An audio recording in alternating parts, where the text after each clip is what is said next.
আসসালামু আলাইকুম, কেমন আছেন সবাই? আমার কণ্ঠে কি কেউ টের পাইতেছেন?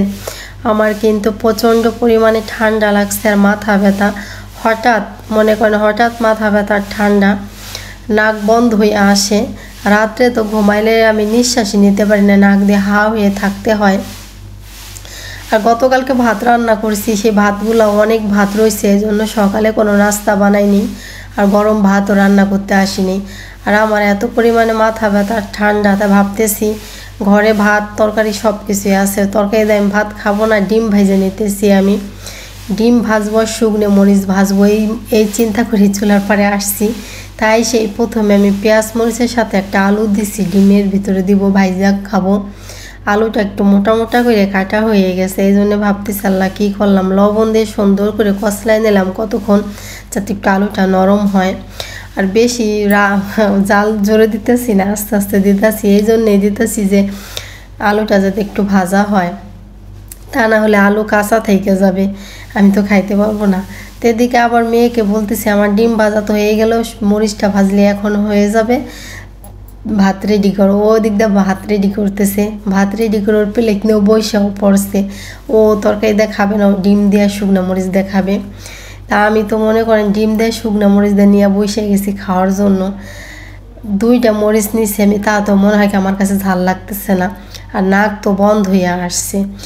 এই মরিচ খাওয়ার পরে মনে হয় কি আমার একটা নাকের ফুসা খুলে গেছে, বন্ধ হয়ে গেছে নাক দুটাই। খাওয়ার পরে ঝালে নাক বন্ধ আর নাই। তো একটা খাওয়ার পরে আরেকটা যে খাওয়া শুরু করে দিলাম, মরিচ আমার ঝাল লাগতেছে না। আর ডিম তরকারি আছে, তরকারি আর নেই, ডিম ভাজা দিয়ে খাইতেছি। অনেক দিন পর এইভাবে ভাত খাইতেছি, আমার কাছে ভালোই লাগতেছে। আর ঠান্ডা লাগছে তো এই জন্য আরও বেশি ভালো লাগতেছে। আমার মতো এরকম কে কে এমন ঠান্ডা ভাত ডিম দিয়ে মরিচ দিয়ে খাইতে ভালোবাসেন বলেন? খাওয়া তো হয়েই গেছে, লাস্ট একটু পানি আছে, সেইটুকু আমি খাই ফেলাইলাম। সকালের নাস্তা খাওয়ার পরেই দেখি বাজার থেকে পুঁটি মাছ নিয়ে আসছে, একটু তো ভালো লাগতেছে না, আমি একটু ভালো নাই এই জন্যই প্রচণ্ড পরিমাণে ঠান্ডা আর মাথা ব্যথা আজকে 3 দিন ধরে। ওষুধ খাইলে একটু মাথা ব্যথা কমে আবারও বাইরে যায়, কিন্তু ঠান্ডা কোনো মতেই কমতেছে না। বাজার থেকে কতগুলা পুঁটি মাছ আনছে, আবার সেইগুলাও কাইটে নিতেছি।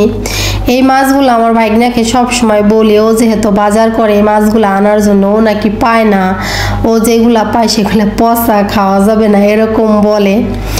তো এই মাছ তো আমার ভাইগনাও ভালো খায় না, আমার বোনও খায় না, ছোটো বোন, তারা ছোটো মাছ খাইতে পারে না, কাঁটা বিধে। তা আজকে ভাইগনাও নাই বাড়িতে, ছোটো বোনও নাই, তো এই মাছ আনা হয়েছে। মাছগুলো কাইটা ধুয়ে পরিষ্কার করে নিয়ে আমি চলে আসছি রান্নাঘরে।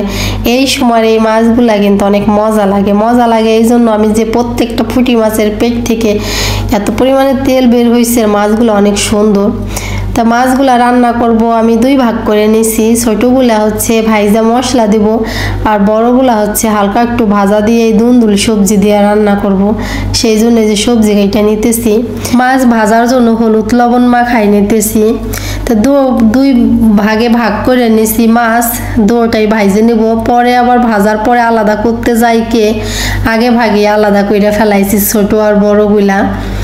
অনেকেই ভাজা মাছ ছাড়া তরকারি খাইতে পারে না, কিন্তু আমার কাছে না, তাজা মাছ যদি আনা হয় বাজার থেকে, ভাজার চেয়ে কষাইয়ে যে রান্না করে ওইটাই আমার কাছে মজা লাগে বেশি। আমি ভাজা মাছের চেয়ে কষাই না মাছ খাইতে আমি অনেক পছন্দ করি, ওইটাই মনে হয় আমার কাছে স্বাদ লাগে বেশি।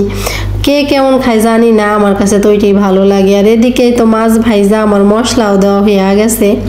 এদিকে মা আবার একটা নারকেল ভাঙতেছে।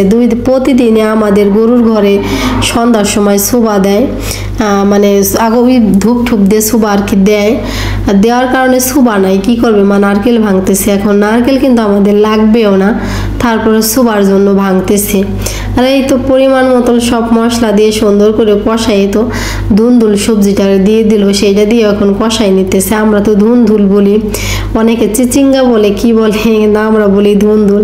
তো সুন্দর করে কষাই এই তো ঝোলের পানি দিয়ে, ঝোলের পানিটাও জাল হয়ে গেছে, এখন মাছ ছেড়ে দিল। মাছটা দেওয়ার পর ওই যে কিছুক্ষণ জাল করে নিয়ে তরকারি নামাই ফেলছে। আজকে একটু পাতলা রাখা হয়েছে তরকারিটা,